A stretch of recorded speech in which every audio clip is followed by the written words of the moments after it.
Robert Jackson was 3 weeks away from losing his repair shop in downtown Millbrook, with eviction notices piling up faster than he could fix broken wheelchairs, when 9-year-old Emma Miller's custom mobility chair broke down right outside his door on the rainiest Tuesday of the year. What he did next, spending his last $40 on parts and working through the night without charging a penny, would capture the heart of Emma's mother, tech mogul Greta Miller, in ways that would shock the business world. By morning, his simple act of kindness had not only gone viral across social media platforms, but it had also sparked the most unconventional love story in corporate history. What happened next would transform not just two broken hearts, but revolutionize how the entire mobility industry serves families in need. Before we dive into this incredible journey of love, loss, and second chances, drop a comment telling us which country you're watching from, and if this story touches your heart like it touched ours, make sure you hit that subscribe button, because tomorrow we've got another story that will absolutely blow your mind. The autumn rain hammered against the cracked windows of Jackson's mobility solutions like bullets against glass, each drop echoing the steady drumbeat of Robert's mounting despair. At 34, he looked older than his years, gray threading through his dark hair prematurely, his hands bearing the permanent stains of motor oil and the calluses of countless repairs. The shop that had been his dream for 8 years was becoming his nightmare, one unpaid bill at a time. The red folder on his cluttered desk contained everything he didn't want to face: final notices from the landlord, electricity company warnings, and a letter from his daughter's school asking about overdue lunch money. 7-year-old Lily didn't know that Daddy's business was failing, didn't know that the college fund he'd started for her had been emptied months ago to keep the lights on. She still believed in him with the fierce loyalty that only a child could possess, still brought her friends by after school to show off Daddy's amazing workshop where he makes broken things work again. Robert picked up a framed photograph from his desk, the only decoration in the sparse office. In it, a younger version of himself stood proudly beside his late wife, Patricia, both of them beaming as they cut the ribbon on Jackson's mobility solutions. Patricia had believed in his vision, a repair shop that specialized in wheelchairs, walkers, and mobility devices for people who couldn't afford the astronomical costs of medical equipment dealers. "Everyone deserves to move freely through the world," she'd said, her eyes bright with the passion that had first made him fall in love with her. "We're not just fixing machines, Bobby. We're fixing lives." That had been before the cancer took her 2 years ago, before the medical bills consumed their savings, before Robert learned that good intentions couldn't pay rent or put food on the table. The shop served mostly low-income families from the East Side neighborhoods, people on fixed incomes who brought their broken mobility devices to him because he was the only repair service in Millbrook that didn't require payment up front. His competitors, the big medical supply chains like Medicare Plus and Mobility Masters, had corporate contracts and insurance relationships that guaranteed payment. Robert had something different, a reputation for treating every broken wheelchair like it carried someone's independence, every repair like it mattered. Mrs. Eleanor Vasquez had been his first customer, an 83-year-old grandmother whose ancient wheelchair had been held together with duct tape and prayers. He'd rebuilt it completely, refusing to charge her more than the cost of parts. "Mijo," she'd said, tears in her eyes as she tested the smooth rolling wheels, "you have your wife's heart." Word spread through the community like ripples on a pond. Soon, Robert's shop became the place where miracles happened, where teenagers got their first taste of independence through refurbished motorized chairs, where elderly veterans found dignity in equipment that actually worked, where parents discovered that their children's mobility didn't have to bankrupt the family. But good deeds, Robert had learned the hard way, didn't pay the bills. His rent was 3 months behind. The parts suppliers had cut off his credit. The city had sent inspectors who found violations he couldn't afford to fix. Miller's Medical Supply, the massive chain that dominated the mobility market, had opened a sleek new facility just 2 miles away, complete with same-day service and financing options Robert could never match. Their advertising campaign, plastered across Millbrook's billboards, promised professional service from certified technicians, a not-so-subtle dig at small operators like Robert who'd learned their trade through necessity rather than formal certification programs. The irony wasn't lost on him that the company squeezing him out of business bore the same name as the woman whose daughter would soon change everything. But on that rainy Tuesday afternoon, Greta Miller was just another name on a corporate letterhead, another faceless executive in the machine that was crushing small businesses like his. Robert walked to the window, watching the rain turn Millbrook streets into rivers. Across the street, the Sunset Diner's neon sign flickered in the gloom, and he could see families inside, warm and dry, sharing meals he could no longer afford. His stomach reminded him that he'd skipped lunch again, saving the few dollars in his wallet for Lily's dinner. The toolbox on his workbench, the same one Patricia had given him when he'd first dreamed of opening the shop, seemed to mock him with its weight of unfulfilled promises. He'd gotten into this business to help people like Patricia, people whose mobility challenges shouldn't define their possibilities. Now, facing the loss of everything they'd built together, Robert wondered if helping others was a luxury he could no longer afford. The rain continued its relentless assault on the windows, and somewhere in its rhythm, he could almost hear Patricia's voice reminding him that some things were worth more than money, even when money was the one thing you desperately needed. In just a few hours, a young girl's broken wheelchair would test that belief in ways Robert never could have imagined. Preparing and narrating the story took us a lot of time, so if you are enjoying it, subscribe to our channel. It means a lot to us. Now back to the story. The alarm clock's shrill cry pierced through Robert Jackson's restless sleep at 5:30 a.m., but he'd been awake for hours anyway, staring at the ceiling of his cramped apartment above the shop, calculating and recalculating numbers that never seemed to add up. The mathematical reality was brutal. $3, $200 in overdue rent, $847 in unpaid utilities, $1, $500 owed to parts suppliers, and exactly $73.42 in his checking account. His credit cards had been maxed out months ago, declined so often that he'd stopped carrying them to avoid the embarrassment. Robert rolled out of bed, his back protesting from years of hunching over broken wheelchairs and mobility devices. The apartment was sparse. Furniture from garage sales, a television that Patricia had bought during their first year of marriage, and walls decorated mostly with Lily's artwork and photos from happier times. Through the thin walls, he could hear Mrs. Chen from next door getting ready for her early shift at the hospital, her morning routine a comforting constant in his increasingly unstable world. In the kitchenette, Robert opened the refrigerator to a depressing inventory: half a gallon of milk, 3 eggs, some leftover mac and cheese from Lily's dinner, and a sandwich he'd been saving for lunch. He closed the door without taking anything. Lily would need breakfast soon, and her needs always came first.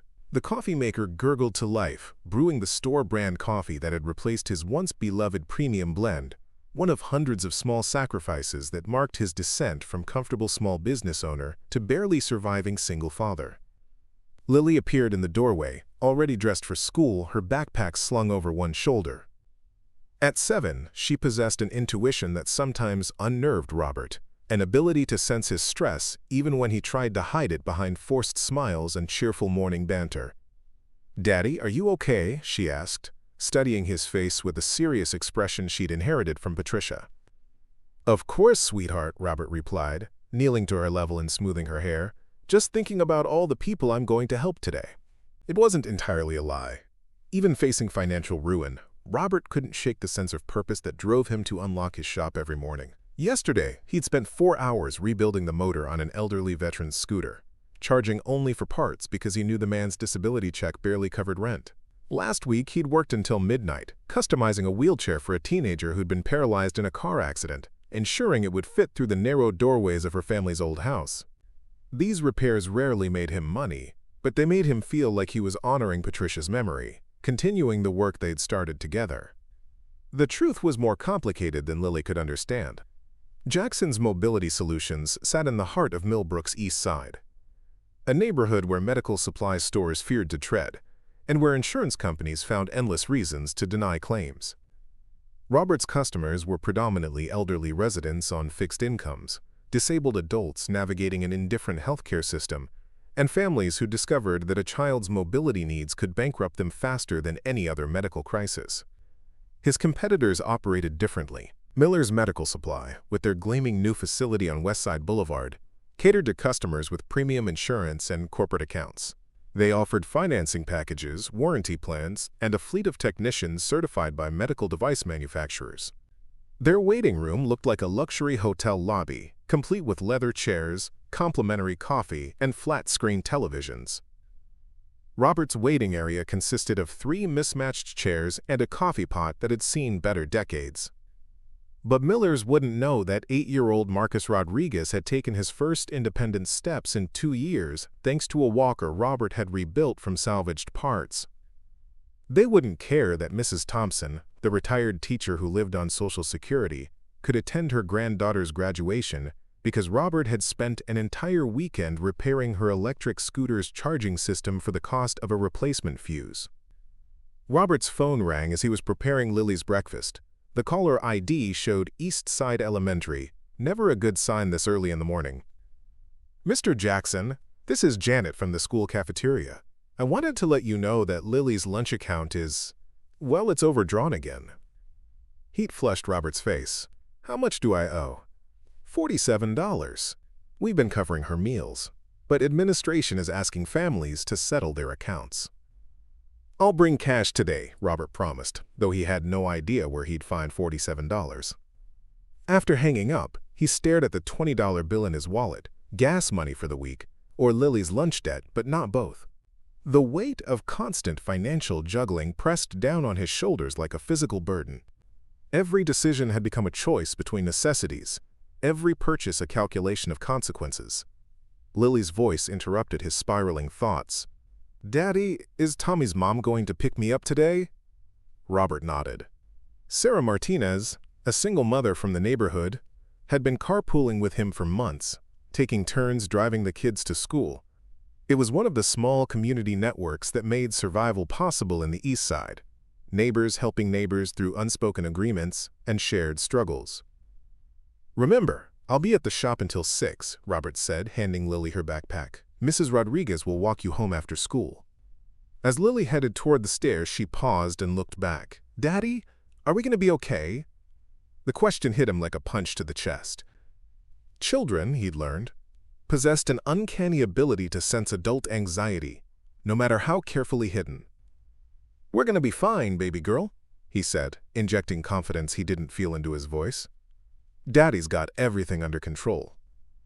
After she left, Robert descended the narrow staircase to his shop, flipping on lights that revealed his life's work. Workbenches covered with partially disassembled wheelchairs, shelves lined with motors and batteries and spare parts, tools arranged with the precision of someone who'd learned that organization could mean the difference between a successful repair and a frustrated customer.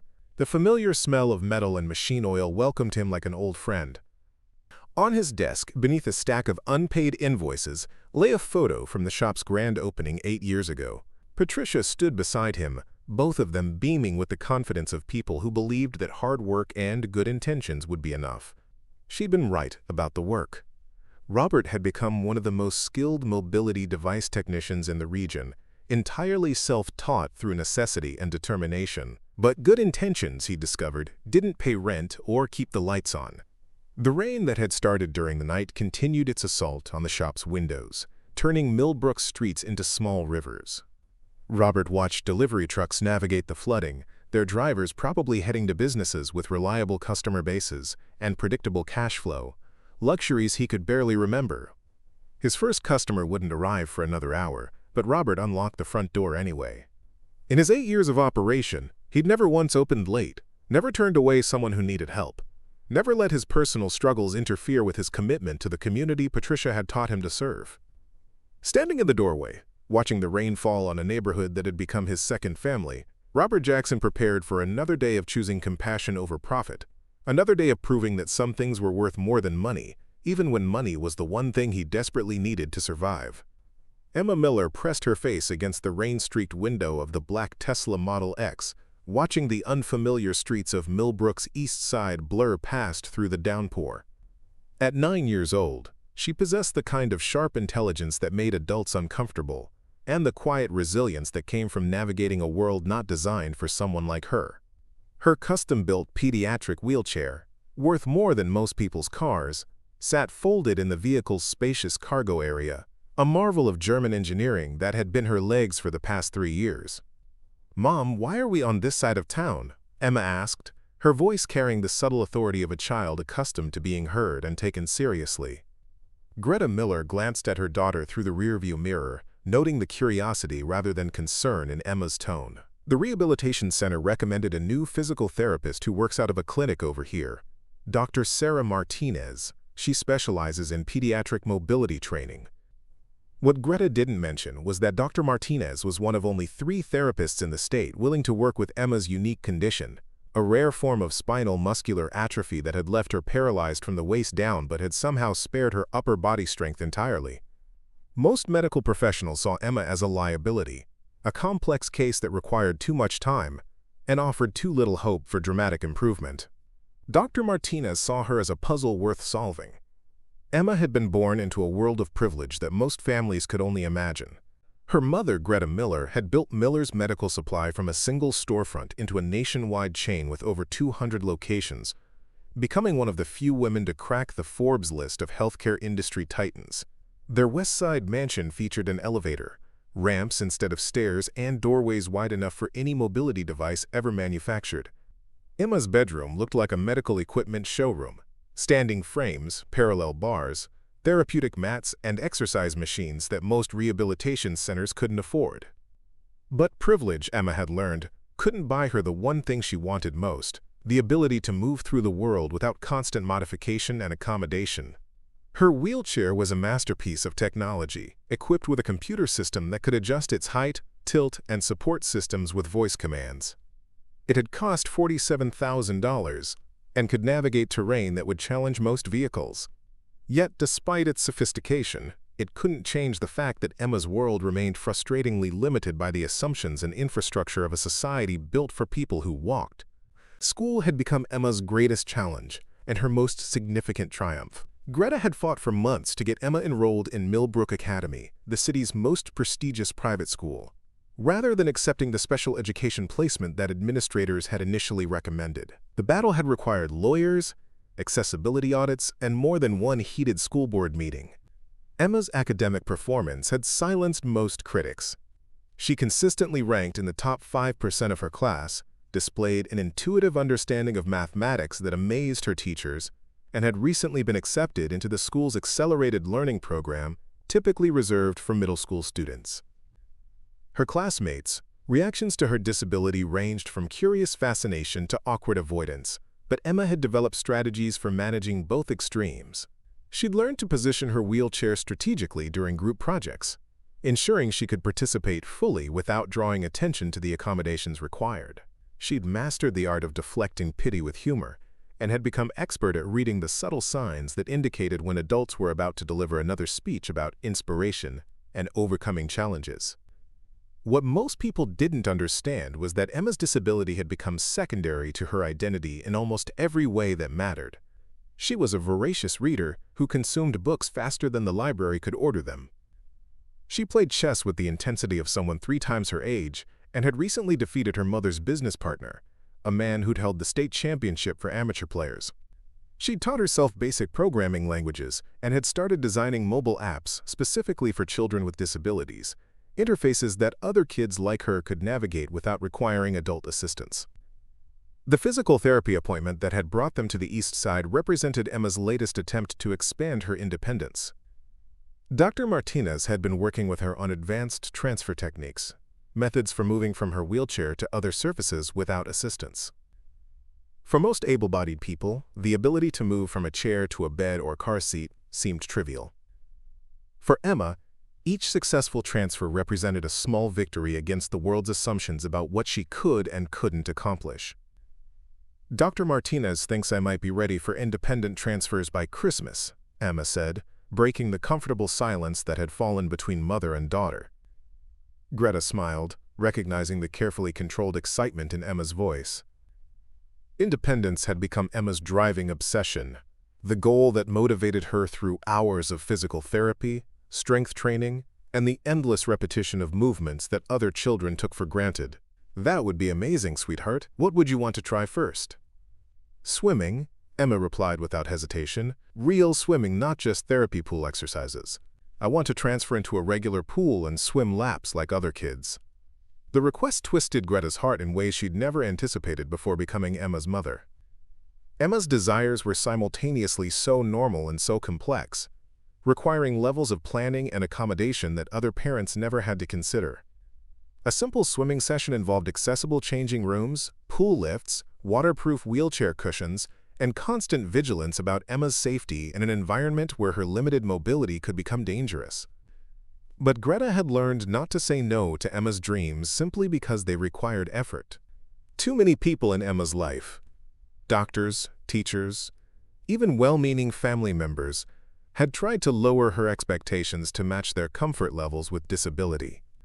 Greta's role, she'd discovered, was to say yes whenever possible, and to help Emma navigate the world's limitations without internalizing them as personal failures.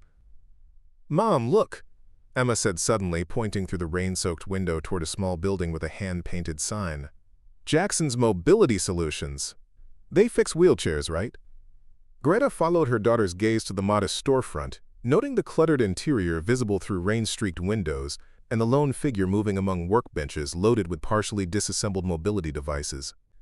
The shop looked nothing like the sleek Miller's medical supply locations where Emma usually received service.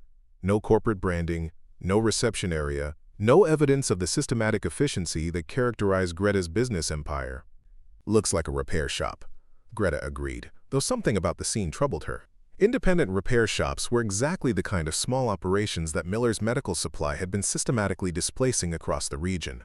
They offered services that larger companies couldn't match: personalized attention, creative solutions, prices that working families could afford. But they lacked the resources to compete with corporate efficiency and insurance relationships. Emma studied the shop with the analytical attention she brought to everything that interested her. "Do you think he's good at fixing things?" "I don't know, sweetheart. Why?" "My chair's been making that clicking sound again. The technicians at your stores always want to replace the whole motor assembly, but maybe someone like that could just fix whatever's actually broken." Greta felt a familiar pang of guilt. Emma was right. Miller's medical supply technicians were trained to follow manufacturer protocols that prioritized warranty compliance and profit margins over creative problem-solving. They replaced rather than repaired, upgraded rather than maintained, and billed insurance companies for services that independent operators like the man in that shop probably performed for a fraction of the cost.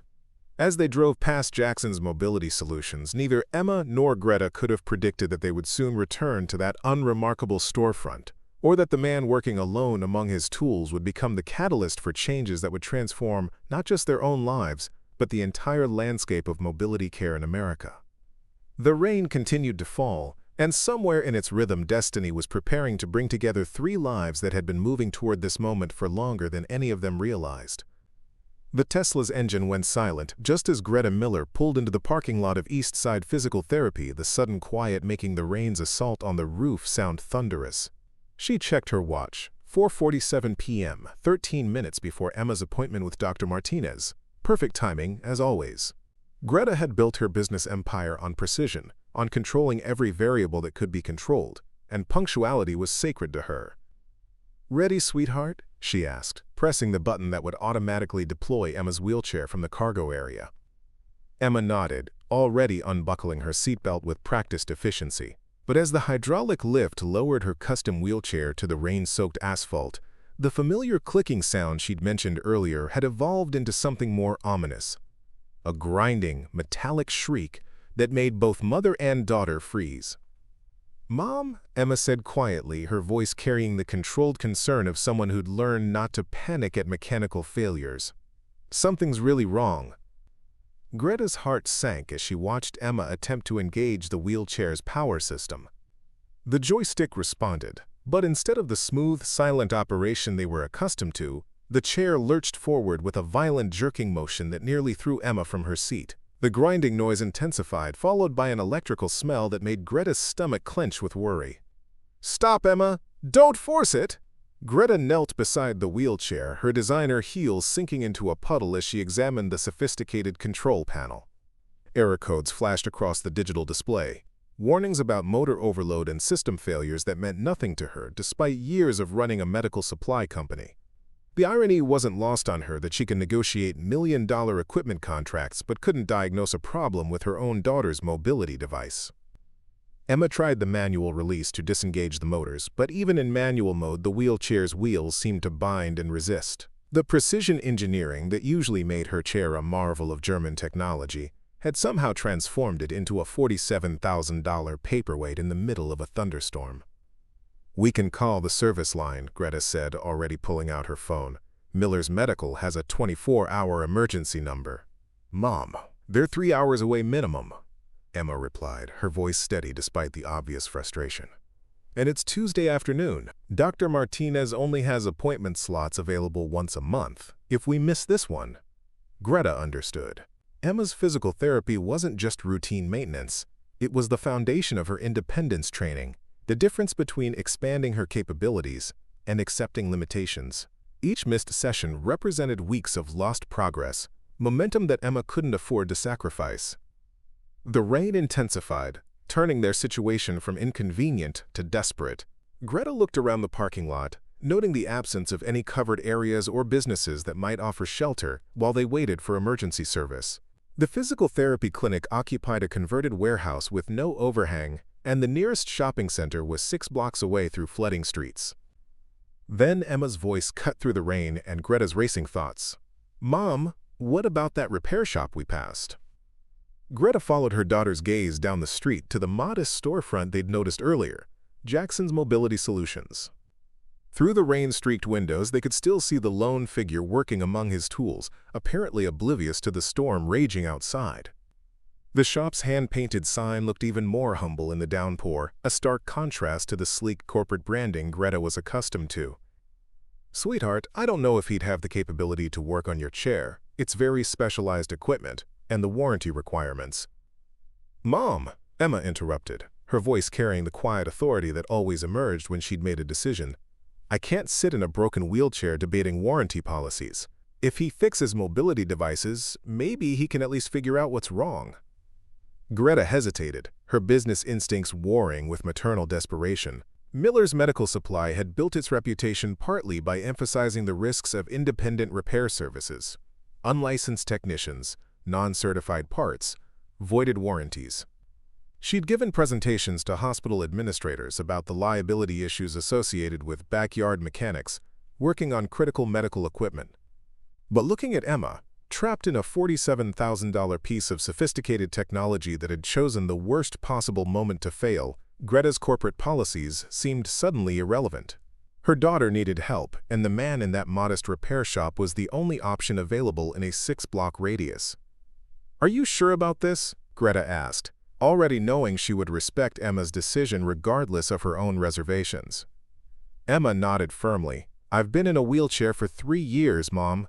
I know the difference between someone who understands how these things really work and someone who just follows protocol. Let's see what he can do." The journey from the physical therapy clinic to Jackson's Mobility Solutions became an exercise in collaborative problem-solving. With the wheelchair's power system completely non-functional, Greta had to push Emma manually through flooded streets while navigating around storm drains and construction barriers. The designer heels she'd worn to project authority in the corporate world became treacherous on wet pavement, forcing her to focus entirely on maintaining stability while protecting Emma from the worst of the downpour. Emma held an umbrella with one hand and used the other to help steer, calling out obstacles and suggesting route adjustments with the calm efficiency of someone accustomed to adapting to unexpected challenges. Mother and daughter had never worked together quite like this before. Greta's usual role involved removing obstacles from Emma's path, not collaboratively navigating around them. "There," Emma said as they approached the repair shop's entrance. "The door is still open." Through the window they could see Robert Jackson bent over a workbench, his attention completely absorbed by the mobility scooter he was rebuilding.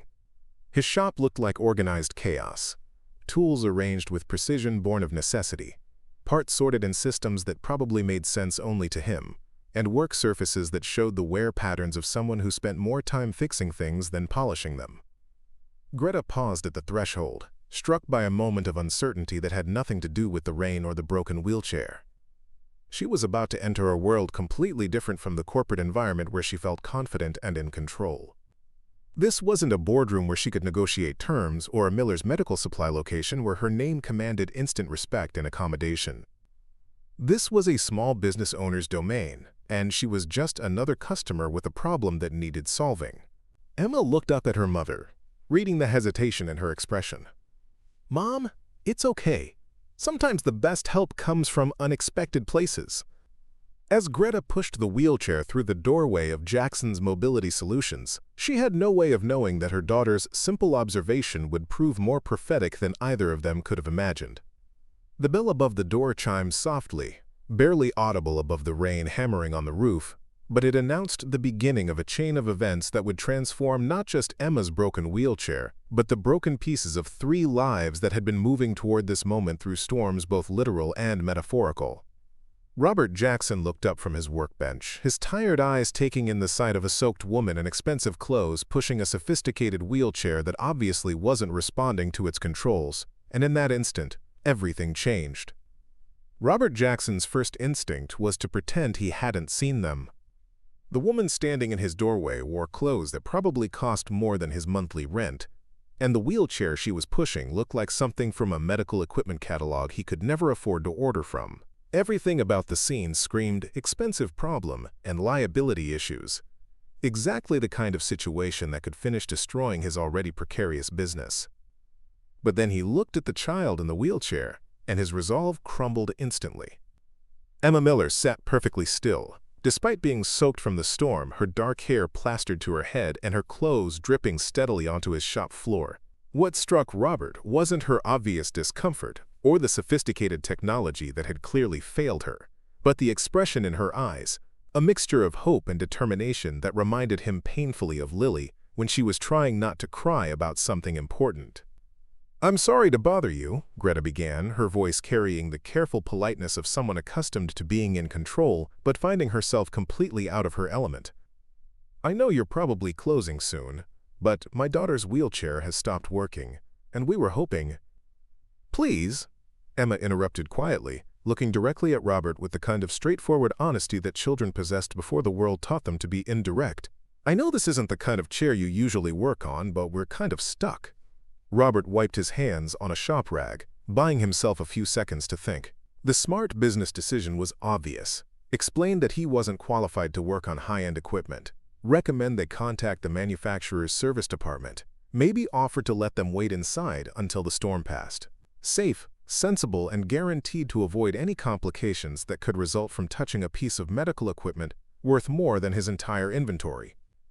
But looking at Emma, Robert saw something that made his chest tighten with recognition. It was the same expression Lily wore when she needed help with homework she couldn't understand, or when she was trying to fix something that had broken and was beyond her capabilities. It was the look of someone who had run out of options and was asking for help from the only person available, regardless of whether that person was qualified to provide it. "Let me take a look," Robert heard himself saying, the words coming out before his practical mind could stop them. He approached the wheelchair with the careful respect he brought to all mobility devices, understanding that, for someone like Emma, this wasn't just a piece of equipment. It was her independence, her access to the world, her dignity. The chair was unlike anything he'd encountered in 8 years of repairs. Where his usual customers brought him basic manual wheelchairs and simple electric scooters, Emma's device looked like it belonged in a medical research facility. "German engineering," Emma explained, noting his careful examination of the control systems. "It's supposed to be indestructible, but the motor started making weird noises this morning, and now nothing works right." Robert knelt beside the chair, running his fingers along the motor housing with the practiced touch of someone who'd learned to diagnose problems through feel as much as sight. The grinding sound was immediately obvious when he attempted to engage the drive system manually, metal on metal, probably a bearing failure that had cascaded into broader mechanical damage. "How long has it been making noise?" he asked, already formulating a diagnostic approach. "About a week," Emma admitted. "I kept meaning to mention it to the technicians at Mom's stores, but they always want to replace everything, instead of actually fixing what's broken." Greta shifted uncomfortably at her daughter's casual criticism of Miller's medical supplies service protocols, but Robert noticed the comment without reacting to its implications. He was too focused on the mechanical puzzle in front of him to process the corporate dynamics. "The bearing in the primary drive motor has failed," Robert explained after a few minutes of careful examination. "When bearings start to fail, they create metal shavings that can damage other components if you keep operating the system. The good news is that it's probably repairable. The challenging news is that this particular motor system uses proprietary parts that I don't typically stock. Greta felt her heart sink. So you can't fix it? Robert was quiet for a long moment, his mind racing through possibilities. He had a box of salvaged motor components in his storage room, parts he'd accumulated over years of rebuilding various mobility devices. Most were from older, simpler systems, but bearings were bearings, and with some creative engineering, he might be able to adapt something to work temporarily. The bigger problem was time. Emma clearly needed her chair immediately, and a proper bearing replacement would require several hours of careful work.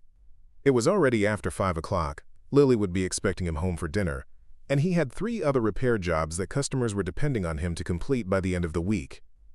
But looking at Emma's face, Robert made the same decision he'd been making for 8 years, the decision that had kept his business barely afloat, but it also kept his conscience clear. "I can try," he said simply. "It'll take most of the night, and I can't guarantee it'll be a permanent fix, but I might be able to get you mobile again."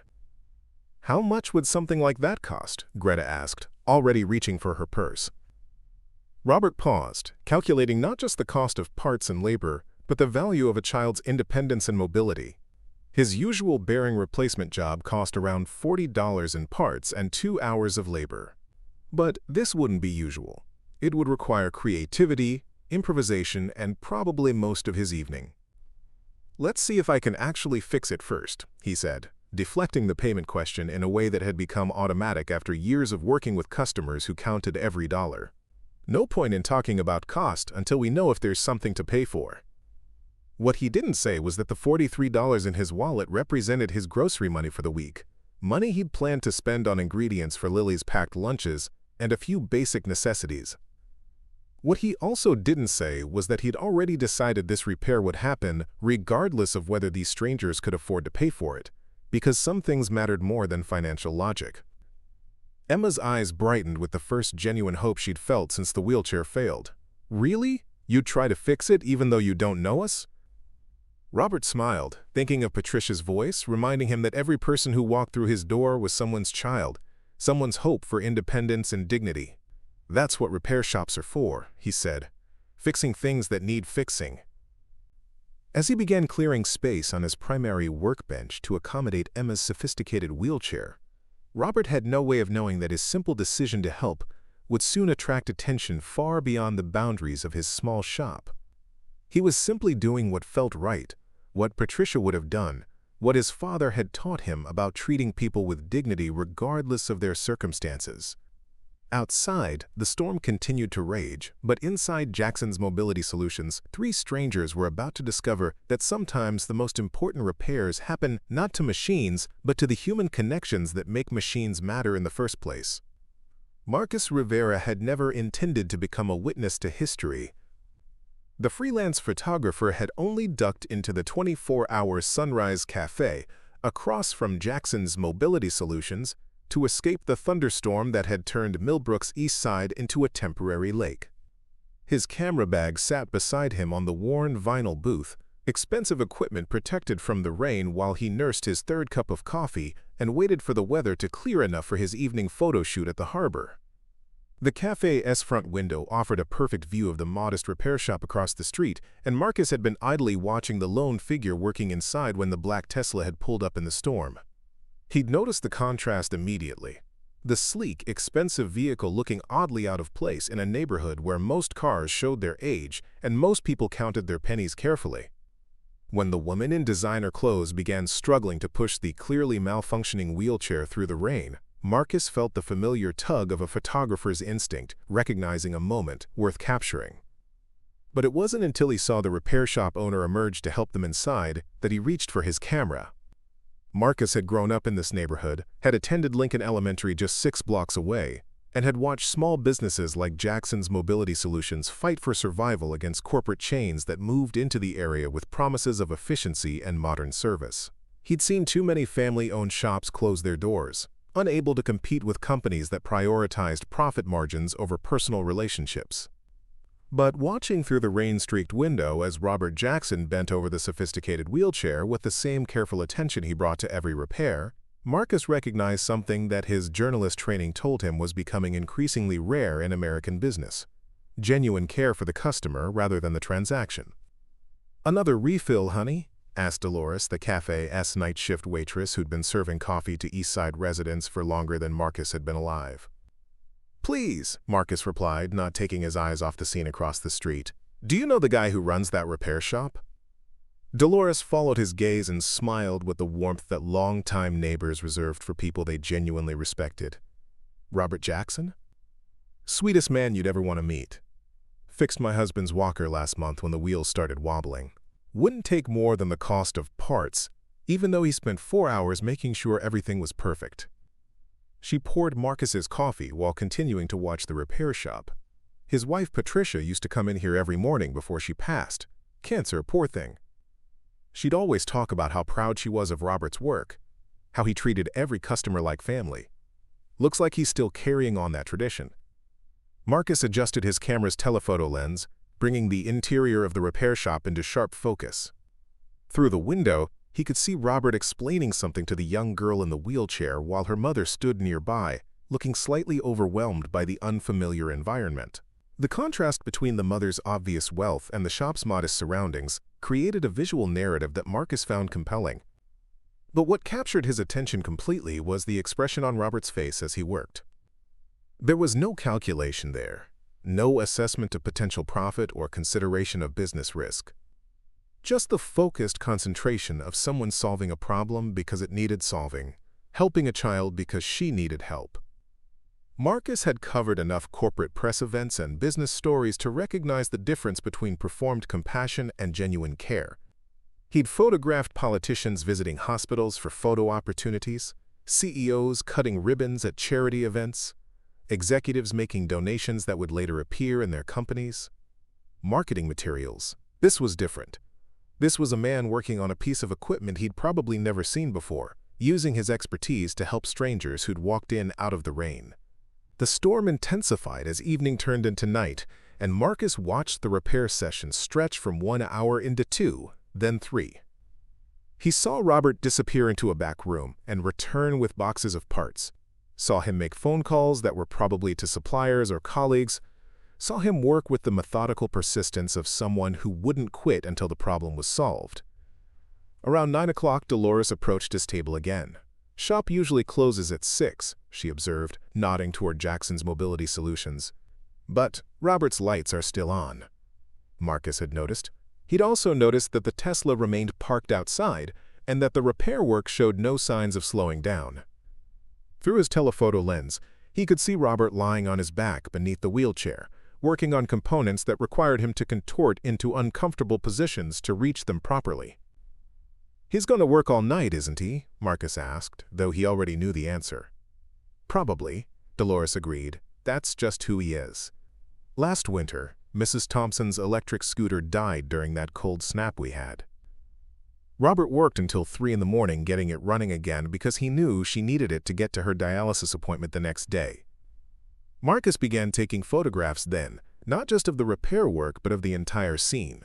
The expensive car parked outside a humble repair shop, the warm light spilling from the workshop windows into the storm-darkened street, the silhouettes of 3 people brought together by circumstances that none of them had planned for. But it was around 11 o'clock that Marcus captured the image that would eventually change everything. Robert had emerged from beneath the wheelchair, his clothes stained with grease and his hair disheveled from hours of careful work. The young girl was testing the chair's functions, her face illuminated by pure joy as the sophisticated systems responded smoothly to her commands. And in the background, partially obscured by shadows but clearly visible in the frame, her mother stood with one hand pressed to her heart, tears streaming down her face as she watched her daughter's independence restored. The photograph captured everything: technical expertise, selfless service, genuine emotion, and the kind of human connection that transcended economic differences. Marcus knew immediately that he'd documented something special, but he had no way of predicting that this single image would soon be shared millions of times across social media platforms, or that it would spark conversations about community, compassion, and the true meaning of service. As midnight approached and the storm finally began to subside, Marcus continued to document the conclusion of the repair session. He photographed Robert's patient explanation of the temporary modifications he'd made, Emma's careful testing of each system to ensure everything functioned properly, and the moment when Greta tried to press cash into Robert's hands only to have him gently refuse payment until he could be sure the repair would hold. The final photograph in Marcus's series showed three figures silhouetted in the repair shop's doorway. Robert Jackson holding the door open as Greta Miller pushed her daughter's restored wheelchair into the clearing night, all three of them illuminated by the warm light from the shop that had provided more than just mechanical expertise. Marcus uploaded his photographs to social media that night with a simple caption, "Sometimes the best customer service happens in the smallest places. This is what community looks like." He tagged it with local hashtags, expecting maybe a few dozen likes from neighbors and fellow photographers.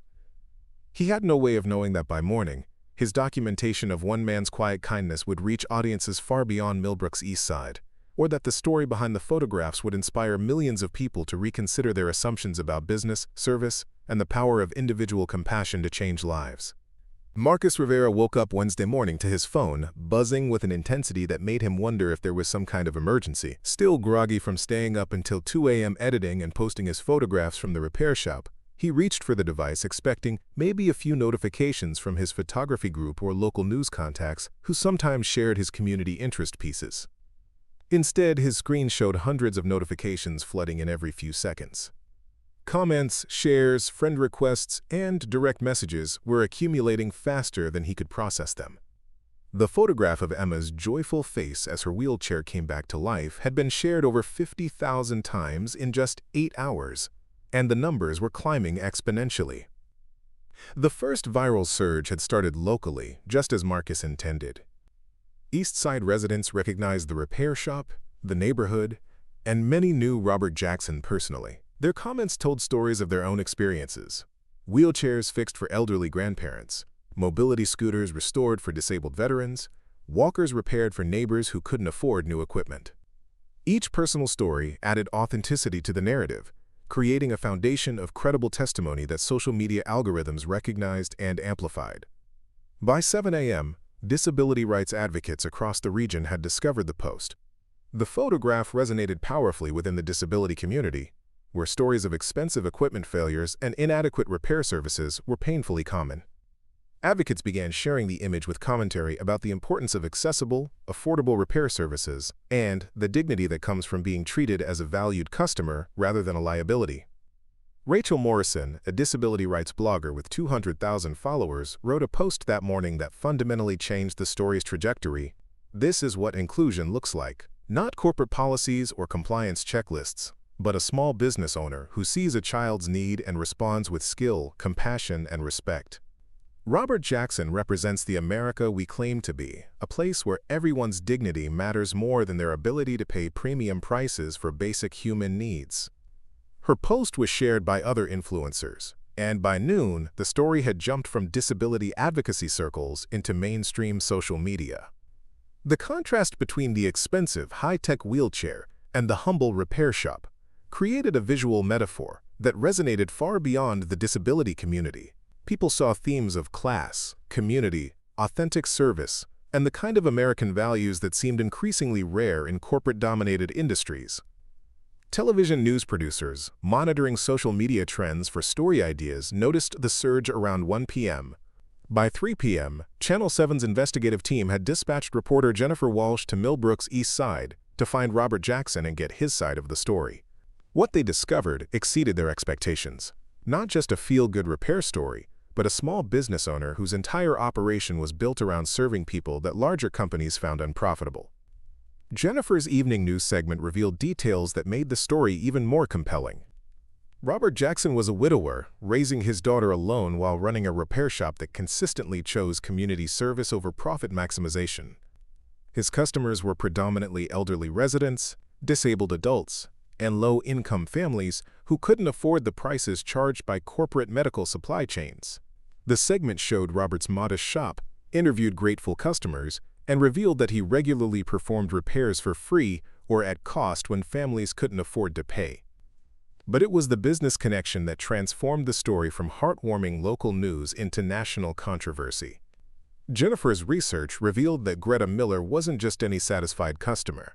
She was the CEO of Miller's Medical Supply, the exact type of corporate chain that had been systematically displacing independent repair shops like Robert's across the country. The irony was explosive.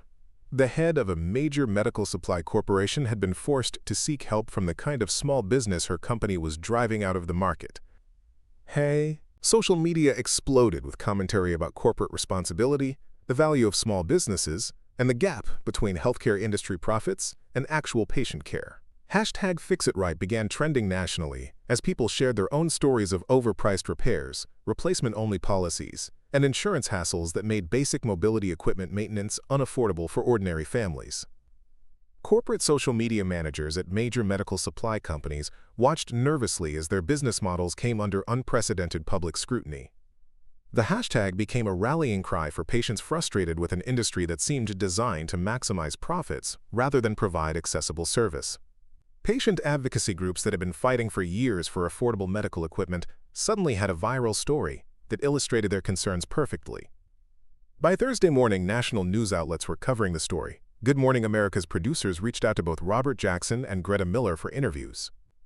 The Today Show wanted to discuss the broader implications for healthcare accessibility. CNN's business section ran an analysis of how small independent repair shops compared to corporate service models in terms of cost, customer satisfaction, and community impact. Celebrity endorsements began appearing Thursday afternoon. Actor and disability advocate Danny Woodburn shared the story with his 2 million followers, writing, "This is what real customer service looks like. Robert Jackson sees people, not profit margins. We need 1,000 more businesses like his and 1,000 fewer companies that treat medical equipment like luxury goods." Tech entrepreneur and philanthropist Melinda French Gates shared the story with commentary about the innovation that happens when businesses prioritize problem-solving over profit maximization. Sometimes the most advanced technology is simply caring enough to find creative solutions. Robert Jackson's repair shop represents the kind of human-centered approach that can transform entire industries. The viral growth continued accelerating through the weekend. International disability rights organizations discovered the story and began sharing it as an example of American entrepreneurship at its best. The photograph of Emma's joy became a symbol for accessible design and inclusive business practices in discussions across multiple countries and languages. But perhaps the most significant development came Sunday evening, when the story reached someone whose response would elevate it from viral social media moment to national policy discussion. Dr. Sarah Williams, the newly appointed Secretary of Health and Human Services, shared the story with a simple but powerful message. Stories like Robert Jackson's remind us that healthcare isn't just about technology and corporate efficiency. It's about human dignity and accessible care. We need policies that support innovators who put patients first. By Monday morning, the photograph Marcus Rivera had posted as a simple celebration of community kindness had been viewed over 15 million times, shared by hundreds of thousands of people, and discussed in congressional offices as an example of healthcare policy priorities. The story had transcended its origins to become a catalyst for national conversations about business ethics, healthcare accessibility, and the role of small businesses in serving communities that corporate giants often overlooked. Robert Jackson still had no idea that his quiet act of kindness had sparked a movement that would soon transform not just his own life, but the entire landscape of medical equipment service in America. Robert Jackson was under the hood of Mrs. Chen's 1998 Honda Civic Thursday morning, trying to diagnose a mysterious rattling sound that had been driving her crazy for weeks when the first news van pulled up outside his shop. He'd been so focused on the engine problem that he hadn't noticed his landline ringing constantly for the past 2 hours, or the steady stream of cars slowing down as they passed his storefront, their occupants pointing and taking pictures through their windows. The Honda's timing belt tensioner was loose, a $15 part that would solve Mrs. Chen's problem and save her from the $800 repair estimate she'd received from the dealership. Robert was explaining this to her when someone knocked on the shop door with the kind of insistent urgency that suggested either an emergency or trouble. "Mr. Jackson?" The woman at the door wore a crisp business suit and carried a professional camera crew behind her. "I'm Jennifer Walsh from Channel 7 News. We'd like to talk to you about the wheelchair repair you did earlier this week." Robert stared at her blankly, wrench still in his hand, trying to process why a television crew would be interested in what he considered routine work. "I'm sorry, which repair? I work on wheelchairs every day." "The little girl, Emma Miller? You worked all night to fix her chair during the storm? The memory clicked into place, and Robert felt a flutter of concern. Is Emma okay? Did something happen with the repair? Jennifer Walsh exchanged glances with her cameraman, recognizing genuine confusion when she saw it. Mr. Jackson, are you aware that a photograph of that repair has been shared over 5 million times on social media? The story's been covered by every major news outlet in the country. The words didn't compute. Robert stood in his doorway, still holding the wrench, trying to understand what social media and news outlets could possibly have to do with fixing a broken wheelchair. I'm sorry, I don't really use computers much. Could you explain what you mean by shared? Over the next 20 minutes, Jennifer Walsh and her crew patiently introduced Robert to the concept of viral internet fame. They showed him Marcus Rivera's photographs on their phones, explained how social media worked, and described the national conversation that had been sparked by his simple act of service. Robert watched the numbers. Millions of views, hundreds of thousands of shares, thousands of comments, with the bewildered expression of someone discovering that his private life had become a public phenomenon without his knowledge or consent. "But I don't understand," he said repeatedly as they scrolled through comments from disability advocates, business ethics professors, and healthcare policy experts. "I just fixed her wheelchair. People fix things every day." Mrs. Chen, who had been listening to the conversation with growing amazement, placed a gentle hand on Robert's shoulder. "Robert, honey, most people don't work all night for strangers without charging them. Most shops would have turned that family away or charged them thousands of dollars." The news crew filmed Robert's reaction as he slowly comprehended the magnitude of attention focused on his small repair shop. His phone, an ancient flip phone that he'd forgotten was in his desk drawer, had dozens of voicemail messages from reporters, producers, and talk show bookers. His email inbox, which he checked perhaps once a week, contained over 300 messages from people sharing their own stories, offering donations, and requesting interviews.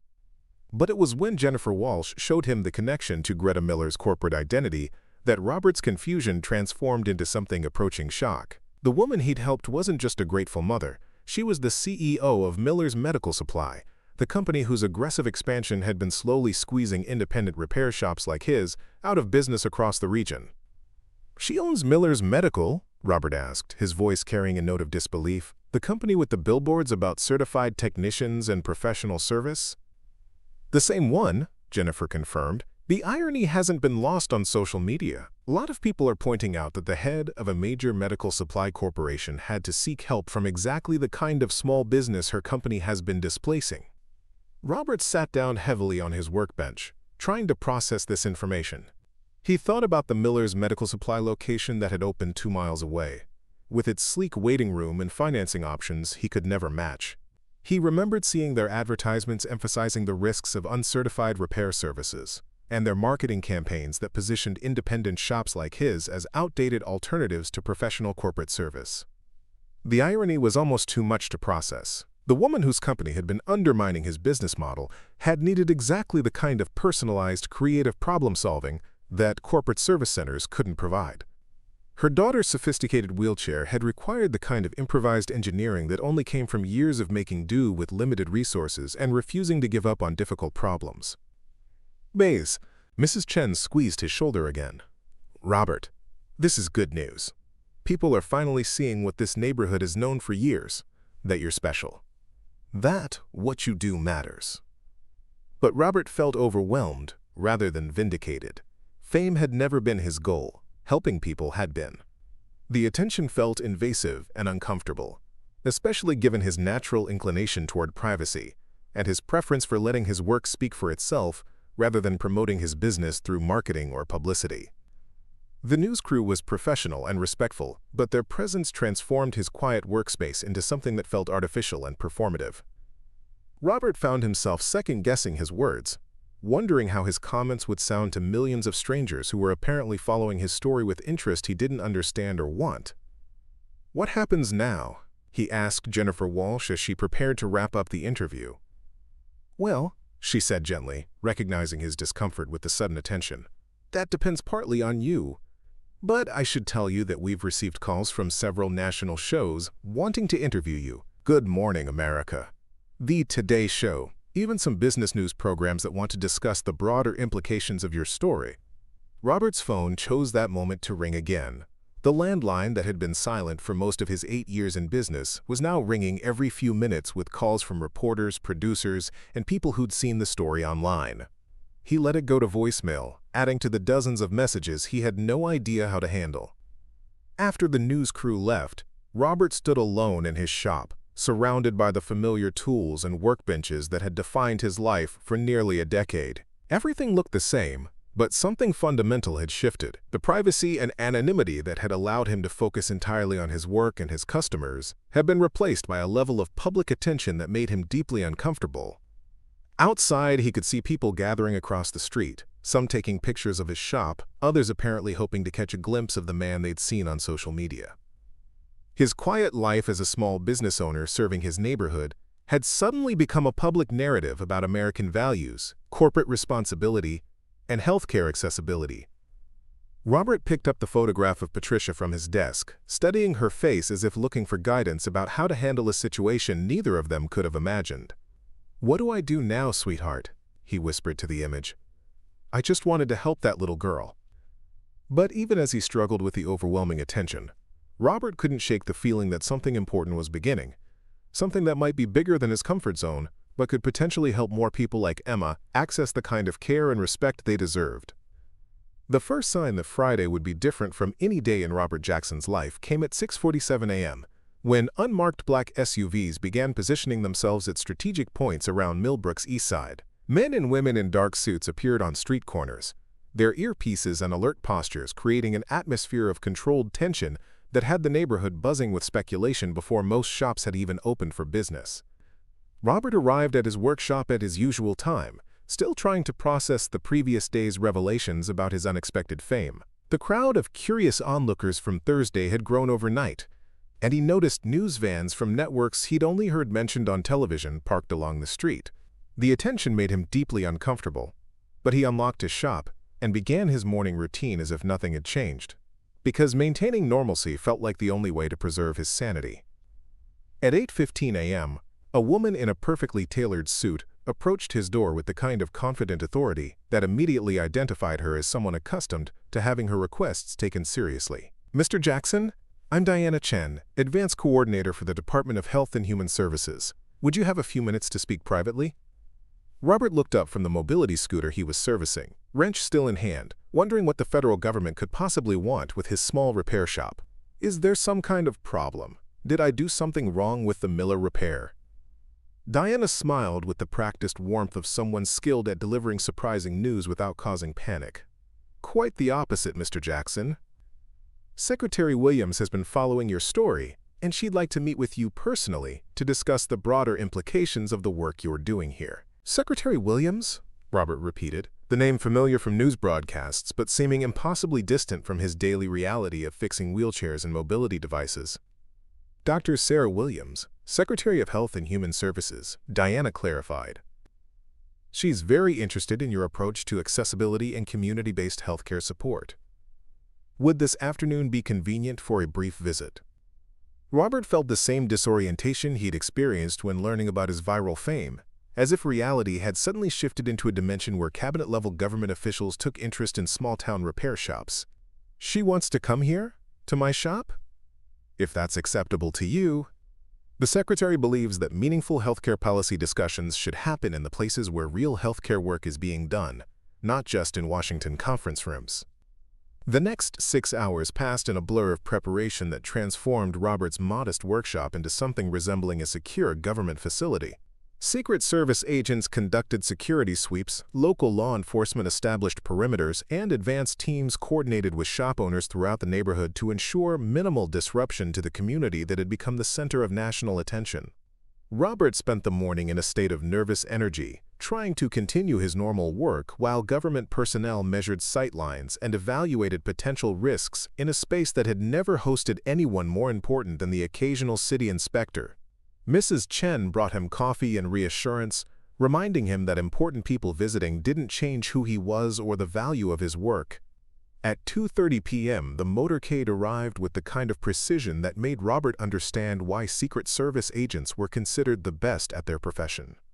Secretary Williams emerged from the lead vehicle with the purposeful stride of someone who had visited hundreds of facilities but remained genuinely curious about each new environment she encountered.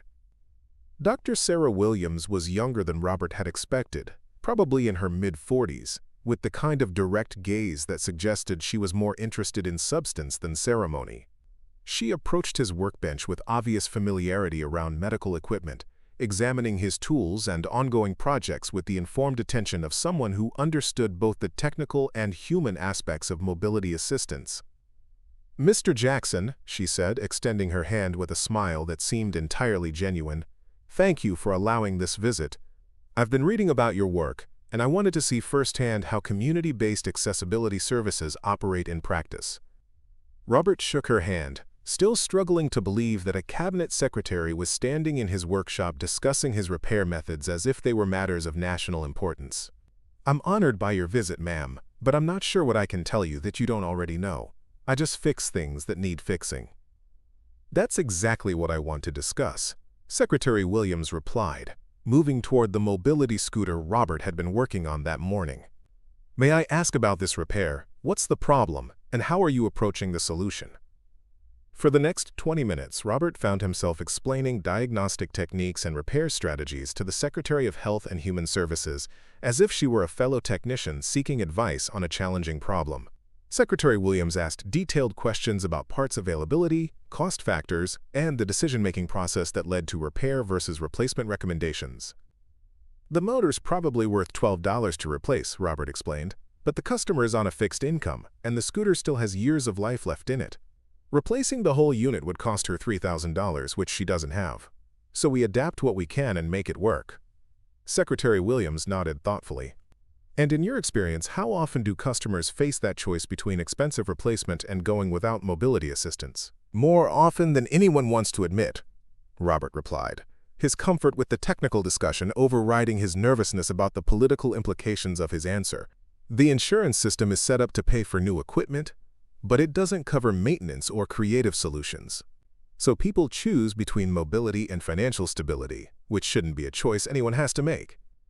The secretary's expression grew more serious as Robert described the broader patterns he'd observed. Families choosing between wheelchair repairs and grocery money, elderly residents living with broken equipment because replacement costs exceeded their entire monthly income, disabled adults rationing their mobility because they couldn't afford reliable maintenance services. "What you're describing," Secretary Williams said carefully, "suggests that our current healthcare equipment policies may be creating accessibility barriers rather than removing them." Robert paused, recognizing that his honest assessment of systemic problems might have implications beyond his individual repair shop. "I'm just a mechanic, ma'am. I don't know enough about policy to suggest solutions. I just know that a lot of good people need help that they can't get through normal channels." "That's exactly the perspective we need," the secretary replied. "Policymakers often focus on theoretical frameworks without understanding how those frameworks affect real people in real communities. Your experience represents the kind of ground-level insight that could inform more effective approaches to accessibility and healthcare equipment support." As their conversation continued, Robert began to understand that his small repair shop had become a symbol for broader questions about healthcare delivery, community-based services, and the role of individual initiative in addressing systemic problems. Secretary Williams wasn't just visiting to congratulate him on viral fame. She was gathering information that could influence federal policy, affecting millions of Americans who faced similar challenges accessing affordable mobility assistance. The visit concluded with Secretary Williams asking Robert if he would be willing to participate in ongoing discussions about healthcare accessibility policy, potentially including testimony before congressional committees studying equipment access and community health initiatives. Standing in his workshop as the motorcade departed, Robert felt the weight of responsibility settling on his shoulders like a familiar tool belt. His simple decision to help Emma Miller had somehow positioned him to advocate for every customer he'd ever served, every family that had struggled with impossible choices between mobility and financial survival. The crowd that had gathered to witness the secretary's visit began to disperse, but Robert remained in his doorway, watching the black SUVs disappear down the street and wondering how a small-town mechanic had become a voice in national healthcare policy discussions that could affect millions of lives. Robert Jackson stood at the podium in Senate Committee Room 216, his calloused hands gripping the microphone as he looked out at the assembled lawmakers, policy analysts, and healthcare industry representatives who had gathered to hear his testimony on the Accessible Medical Equipment Act. 6 weeks had passed since Secretary Williams' visit to his shop, and Robert still felt surreal about finding himself at the center of federal legislation that could transform healthcare accessibility for millions of Americans. "Senators," he began, his voice steadying as he focused on the familiar territory of describing real problems with real solutions, "I want to tell you about Mrs. Eleanor Vasquez. She's 83 years old, lives on Social Security, and her wheelchair broke down 3 months ago. The manufacturer's authorized repair center told her it would cost $2,400 to fix, more than her entire monthly income. So she's been using a borrowed wheelchair that doesn't fit properly, which means she can't leave her apartment safely, can't go to medical appointments, can't visit her grandchildren." On such heat, Senator Patricia Morrison leaned forward, her expression indicating genuine concern rather than political theater. "Mr. Jackson, in your experience, how common is Mrs. Vasquez's situation?" "Senator, I see cases like hers every week. The current system forces people to choose between mobility and financial survival. And that's not a choice anyone should have to make in America." Robert glanced at his notes. Though he could recite these statistics from memory after weeks of preparation with Secretary Williams' policy team, the average wheelchair repair through manufacturer-authorized centers costs between $800 and $3,000. The same repair at an independent shop like mine typically costs $50 to $200. But insurance companies often won't cover independent repairs, even when they're performed by qualified technicians using quality parts.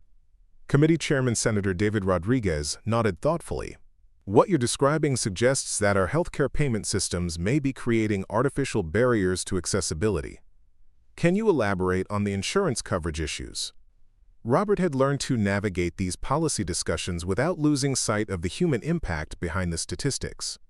"Senator, the insurance system is designed around replacement rather than repair. Companies get paid more for selling new equipment than for maintaining existing devices. A $50 bearing replacement becomes a $3,000 wheelchair purchase because that's what the payment structure incentivizes." In the audience, Greta Miller sat quietly, listening to Robert describe problems she'd never fully understood, despite running one of the largest medical supply companies in the country. The past 6 weeks had been transformative for her as well, as she'd been forced to confront the gap between her company's business model and the actual needs of people like her own daughter. "Mr. Jackson," Senator Morrison continued, "the Accessible Medical Equipment Act proposes several significant changes to how we handle mobility device maintenance and repair. From your perspective, which provisions would have the greatest impact on people like Mrs. Vasquez?" Robert had studied the proposed legislation extensively, working with policy experts to understand how abstract legal language would translate into real-world changes for his customers. "3 things would make the biggest difference, Senator. First, requiring insurance companies to cover repairs performed by qualified independent technicians, not just manufacturer-authorized centers. Second, establishing certification programs for independent repair services so people know they're getting quality work. Third, creating a national database of available repair services so families can find affordable options in their communities." The legislation represented a fundamental shift in how America approached medical equipment accessibility. Instead of viewing mobility devices as luxury items available only to those who could afford premium prices, the act would treat them as essential healthcare equipment deserving the same support and accessibility as other medical necessities. Senator Rodriguez addressed the broader implications.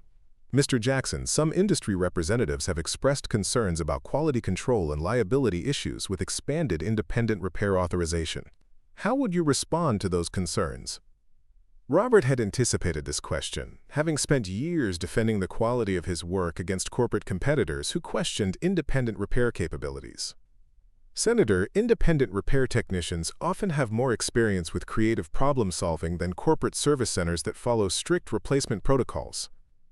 We see devices that other shops won't touch, and we develop solutions that manufacturers never considered. Quality control comes from accountability to your community, not from corporate certification programs." Behind the scenes, the legislation had gained support from an unlikely coalition of disability rights advocates, small business organizations, healthcare cost reduction experts, and patient advocacy groups. The viral story of Robert's repair shop had provided a compelling narrative that made abstract policy discussions personally meaningful to voters and politicians alike. Representative Maria Santos, who had co-sponsored the House version of the bill, addressed the economic implications. Mr. Jackson, can you help us understand the broader economic impact of expanding repair access? How would this affect healthcare costs overall? Representative Santos, the math is straightforward. If we can repair a wheelchair for $200 instead of replacing it for $3,000, we save the healthcare system $2, $800 per repair. Multiply that across thousands of repairs annually, and we're talking about significant cost reductions that benefit everyone: patients, insurance companies, and taxpayers. The testimony phase concluded with Robert describing his vision for a healthcare equipment system that prioritized accessibility, affordability, and community-based service delivery. He spoke about regional repair networks, training programs for independent technicians, and partnerships between small businesses and healthcare providers that could ensure no one lost mobility access due to financial constraints. As Robert stepped down from the podium, he noticed Greta Miller approaching him in the hallway outside the committee room. They hadn't spoken since that rainy Tuesday night when he'd repaired Emma's wheelchair, though he'd learned from news coverage about her company's connection to the broader policy discussions. "Robert," she said, her voice carrying a mixture of professional respect and personal gratitude, "I wanted to thank you. Not just for fixing Emma's chair, but for helping all of us understand what we've been missing." "Ms. Miller," Robert replied, still uncomfortable with the formal atmosphere but recognizing the sincerity in her approach, "I hope this legislation helps families like yours and families like the ones I serve every day." "It will," Greta said with quiet conviction. "And I want you to know that Miller's Medical Supply will be supporting the implementation of these changes, even though they'll require us to completely restructure our business model." The Accessible Medical Equipment Act passed the Senate committee by a unanimous vote that afternoon, with similar bipartisan support emerging in the House. The legislation represented more than policy reform. It embodied a fundamental shift toward viewing healthcare accessibility as a community responsibility rather than a corporate profit opportunity. Standing in the Capitol hallway, Robert felt the weight of representing not just his own customers, but millions of Americans whose mobility and independence depended on the outcome of legislative decisions made in rooms like the one he'd just left. His simple act of kindness had somehow grown into a movement that would reshape how America approached one of its most basic healthcare challenges. 3 months after the Accessible Medical Equipment Act became law, the transformation was visible across America in ways both monumental and quietly personal. Robert Jackson's story had sparked something deeper than policy change. It had inspired a cultural shift toward community-based problem-solving that was manifesting in unexpected places and innovative ways. In Portland, Oregon, Maria Santos had watched the viral wheelchair repair video during her lunch break at the engineering firm where she'd worked for 12 years.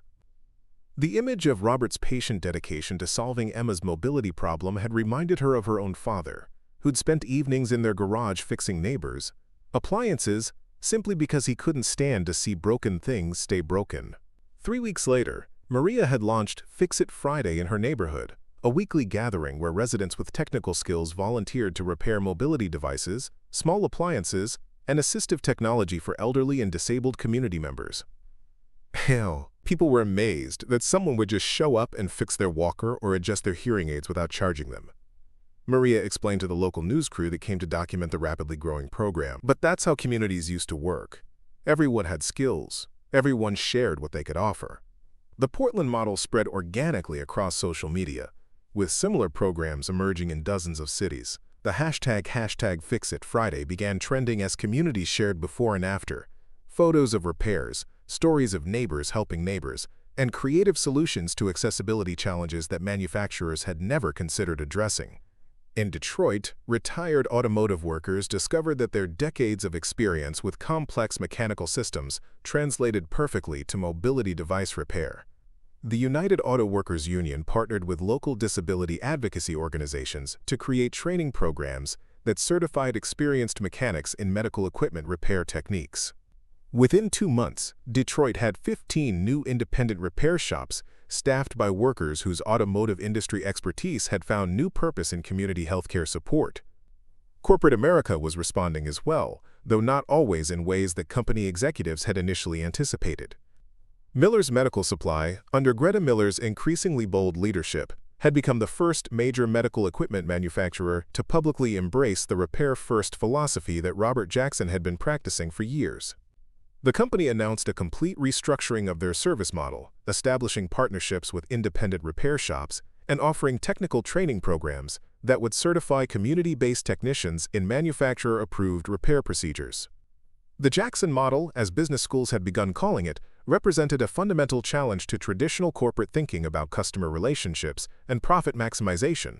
Harvard Business School professor Dr. James Chen published a case study analyzing how Robert's approach to customer service had influenced everything from automotive repair to technology support services, with companies across multiple industries beginning to question whether replacement-focused business models were sustainable in communities that increasingly valued durability and local service.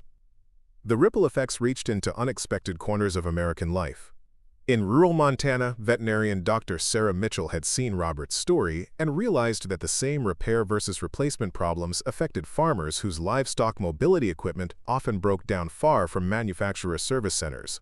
She'd started a weekend program teaching large animal mobility device repair to ranchers, creating a network of rural expertise that kept working animals mobile and productive without requiring expensive equipment replacement. The educational impact was perhaps most profound. Engineering schools across the country had incorporated accessibility design and community repair into their curricula, teaching future engineers to design equipment that could be maintained and modified by local technicians rather than requiring specialized corporate service centers. Students were studying Robert's improvisational bearing replacement for Emma's wheelchair as an example of innovative problem-solving under resource constraints. Emma Miller herself had become something of a celebrity within the disability community, not because of her mother's corporate position, but because of her articulate advocacy for repair accessibility and community-based support services. Now 10 years old and more confident than ever in her mobility, Emma had started a YouTube channel where she demonstrated wheelchair maintenance techniques and interviewed other disabled children about their experiences with mobility equipment. Mr. Robert taught me that being smart about fixing things is just as important as having fancy equipment, Emma explained to her growing online audience during a video about basic wheelchair troubleshooting. Sometimes the best solutions come from people who care about you, not from companies that just want to sell you something new. The cultural shift was measurable in ways that surprised policy researchers. The National Institute of Health had commissioned a study tracking healthcare equipment satisfaction rates before and after the implementation of the Accessible Medical Equipment Act. The data showed dramatic improvements not just in cost and accessibility, but in user satisfaction and device longevity. People who received repairs from community-based technicians reported feeling more confident about their equipment and more connected to support networks that could help them maintain their independence. Dr. Williams, now in her second year as Health and Human Services Secretary, regularly cited the Jackson effect in speeches about healthcare innovation and community resilience. What we learned from Robert Jackson wasn't just about wheelchair repair. She told a conference of healthcare administrators in Chicago, "We learned that the most effective healthcare solutions often come from practitioners who see patients as neighbors rather than customers, who solve problems rather than follow protocols." The international response had been equally significant. Disability advocacy organizations in Canada, the United Kingdom, and Australia had used Robert's story to push for similar policy changes in their own countries, arguing that community-based repair services represented a more sustainable and humane approach to assistive technology support than corporate-dominated systems. In small towns across America, the story had inspired a generation of young people to consider careers in assistive technology and community-based healthcare services. Vocational schools reported increased enrollment in programs that combined technical training with disability services, as students sought careers that offered both financial stability and meaningful community impact. But perhaps the most significant ripple effect was occurring in the relationship between Greta Miller and Robert Jackson themselves. What had begun as a chance encounter during a thunderstorm had evolved into a professional collaboration that was transforming how major corporations approached community engagement and customer service. Their partnership had started tentatively, with Greta seeking Robert's consultation on Miller Medical Supply's repair service restructuring. But as they worked together to develop training programs and service protocols that balanced corporate efficiency with community-focused care, something unexpected had begun to develop between them, a mutual respect that went beyond professional admiration to include genuine personal connection. Neither was quite ready to acknowledge what their friends and colleagues were beginning to notice, that the CEO and the community repair shop owner had found in each other not just professional allies, but kindred spirits, who shared a vision of business that prioritized human dignity over profit margins. The ripple effects of one rainy Tuesday night repair job had become a movement that was transforming not just healthcare policy, but the fundamental assumptions about how communities could care for their most vulnerable members. And at the center of it all, two people were discovering that sometimes the most important repairs happen not to machines, but to the connections between people who choose to see each other's humanity above all else. The morning light filtered through the windows of the newly expanded Jackson's Mobility Solutions, casting warm shadows across workbenches where 3 generations now worked side by side. Robert Jackson, now 46 and wearing a smile that his late wife Patricia would have recognized as contentment, adjusted the height on Emma Miller's latest wheelchair while his daughter Lily, now 9, demonstrated proper tool handling to a group of visiting students from the local vocational school.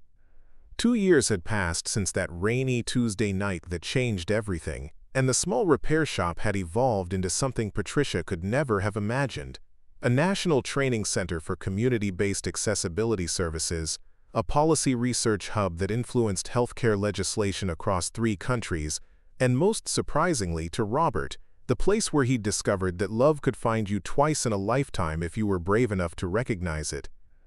"Dad, Mrs. Miller's here," Lily announced, though the formality was more for the benefit of the visiting students than from any sense of distance.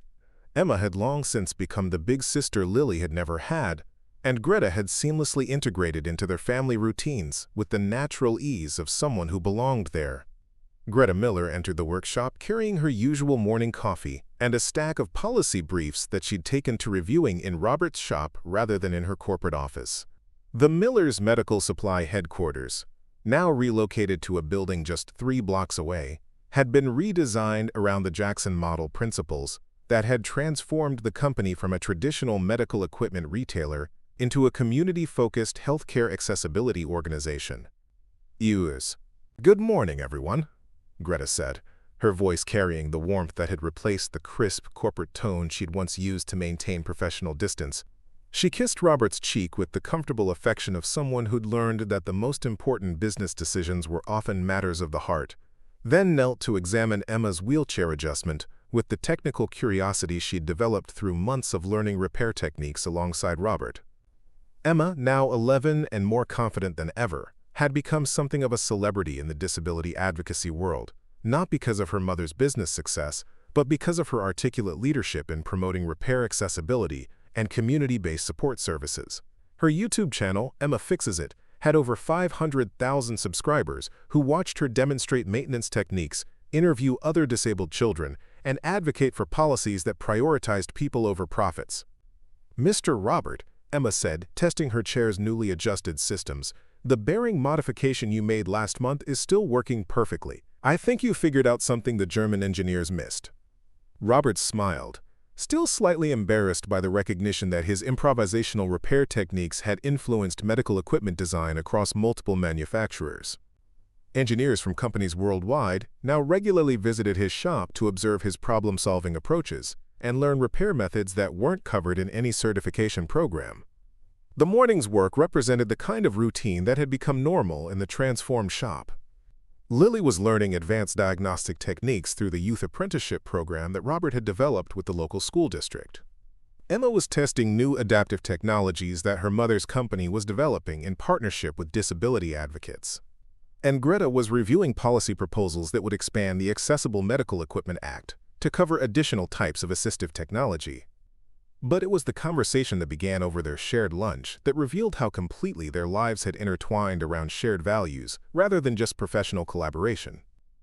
"Robert," Greta said, her voice carrying the careful tone she used when approaching topics that mattered deeply to her, "Emma and I have been talking, and we have something we'd like to discuss with you and Lily."